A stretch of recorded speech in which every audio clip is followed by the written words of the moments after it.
Hey, it's a beautiful day or night. Well, it's day here. I want to congratulate Dave. Someone is at someone 481 on his subscribers, and I don't want to enter the contest, honestly, Dave, because I don't want to win. I mean, no offense, but with your focus being the past, if I won, it would be something I probably wouldn't want. So, but I want to respond, and I also want to just congratulate you. Okay, thanks.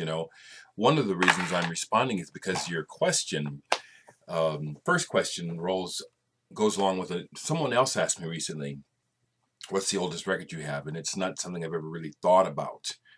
Um, so when they, so anyway, looking at your contest and your questions, it got me to thinking again because I forget what I have in the house. I really do. I forget what I have. So I remembered that I do have some 78s in the house. Most of my 78s are in the garage. I hate to think what kind of shape they're in. But I have some in the house, so I looked up a couple that I just somehow acquired. They were given to me years and years ago, probably about 30 years ago. And the oldest one that I have is by the Broadway Quartet, singing My Sunny Tennessee, backed with Tuck Me to Sleep in My Old Kentucky Home. This is on the Columbia label, and this was made in 1921. So this is the oldest record that I've dated in my collection. Probably is the oldest. But again, I really don't know that. It's got to be one of the oldest records in my collection. I had been keeping it in this album of other records because it's incomplete, so I'll show this as well. I couldn't find the date on this, but here's a Art Tatum book of 78s. It's missing one record, so it's incomplete, but I think there's supposed to be 4 records, and there's supposed to be 1, 2, 3, 4 records. I have 3 of the 4. I'm not sure of the date of this. I tried to look it up. I couldn't find anything. So this is pretty old, too.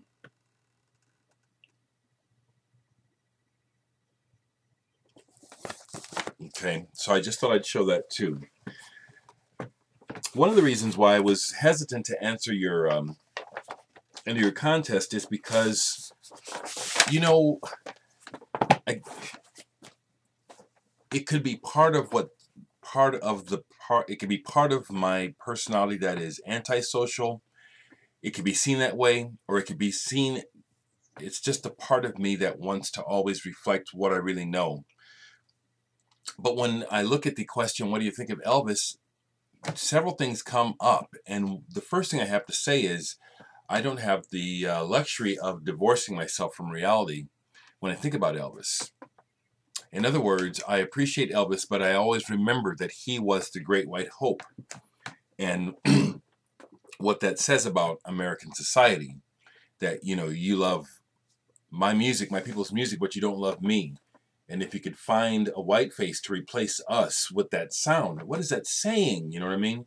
That just needs to be stated, okay? Not to take away from your contest. I needed to find a way to say that, okay? That always is in the back of my mind when I hear Elvis. I'm a loving and grounded enough human being that I've always appreciated Elvis. I mean, when I hear him, certain songs, I mean, how can you help it? But the other reality of the ugly side of society and what Elvis represented, that whole supremacy bit, and we'd have it made if we could just find a white boy with the black sound so we could keep our kids from listening to them niggers. I always remember that stuff, so I just had to throw that out there, okay? Which leads into the third question. What's your favorite black group? Just the way it's asked takes me back, you know what I'm saying? That's why the nostalgia trip doesn't work for me for the most part, because the 50s, and I was born in the 50s, and I remember them, even though I was just a baby. I remember 58 and 59.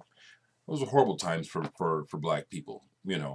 Maybe you'll find some who say opposite, but we were still struggling for our rights as human beings. So that always taints my view of the past.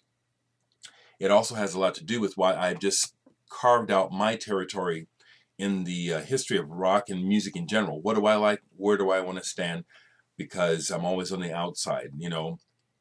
Even to this day, you know, at my own shows, sometimes it's like, you know, until people recognize me, sometimes it's like if I allowed myself to feel like an outsider, I would, because a lot of reasons.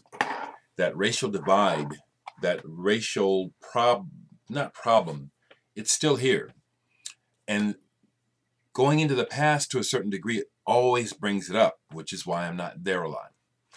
But to get back to you, Dave, I'm glad that you're enjoying it. You know what I'm saying? It's so see how I always, yeah, I'm an egotist. I am. I always got to put me in there. But I'm going to stop and give it back to you. Congratulations on all of your subscribers. You wear your 50s style very well. It's like you've studied it very well. So enjoy life, my friend.